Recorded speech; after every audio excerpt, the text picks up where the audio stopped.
ਧੰਨ ਧੰਨ ਬਾਬਾ ਅਟਲ ਪੱਕੀਆਂ ਪਕਾਈਆਂ ਘਾਲੋ ਜੇ ਰੋਟੀ ਦੀ ਭੁੱਖ ਲੱਗੀ ਐ ਬੋਲ ਦੋ ਇਦਾਂ।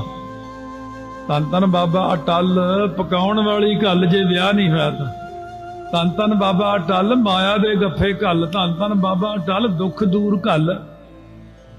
ਆ ਕਈ ਪਰਿਵਾਰਾਂ ਨੂੰ ਅੰਮ੍ਰਿਤਸਰ ਸਾਹਿਬ ਵਾਲਿਆਂ ਨੂੰ ਰਹਿਣ ਵਾਲਿਆਂ ਨੂੰ ਨਹੀਂ ਪਤਾ ਕਿ ਬਾਬਾ ਅਟਲ ਜੀ ਇੰਨੀ ਤਾਕਤ ਦੇ ਮਾਲਕ। ਉਹ ਕਹਿੰਦੇ ਅਸੀਂ ਭੁੱਖੇ ਮਰ ਗਏ, ਸਾਡਾ ਕੰਮ ਨਹੀਂ ਚੱਲਦਾ। ਮੈਂ ਬਾਬਾ ਅਟਲ ਜੀ ਨੂੰ ਛੱਡਤਾ। ਬਾਬਾ ਅਟਲ ਨੂੰ ਬਚਣਾ ਵੀ ਅੰਮ੍ਰਿਤਸਰ ਦਾ ਥਾਣੇਦਾਰ ਹੈ ਤੂੰ। 9 ਸਾਲ ਦੀ ਉਮਰ 'ਚ ਗਏ ਤੇ 9 ਹੀ ਮੰਜ਼ਿਲਾਂ ਬਣੀਆਂ ਉਹਨਾਂ ਦੇ ਗੁਰਦੁਆਰੇ ਦੀਆਂ। 6ਵੇਂ ਪਾਤਸ਼ਾਹ ਨੇ ਕਿਹਾ ਸੀ ਬੇਟਾ ਮੇਰੇ ਕੋਈ ਦਰ ਤੇ ਆਊਗਾ 10 ਗੁਣਾ, ਜੇ ਕੋਈ ਤੇਰੇ ਦਰ ਤੇ ਆਊਗਾ ਉਹਨੂੰ 20 ਗੁਣਾ ਫਲ ਮਿਲੇਗਾ। ਸਤਿਗੁਰਾਂ ਕਿਹਾ ਜਿਹੜਾ ਮੇਰੇ ਸਿੱਖ ਦੇ ਸਥਾਨ ਤੇ ਜਾਊਗਾ ਉਹਨੂੰ ਮੈਂ 20 ਗੁਣਾ ਫਲ ਦਿਆਂਗਾ।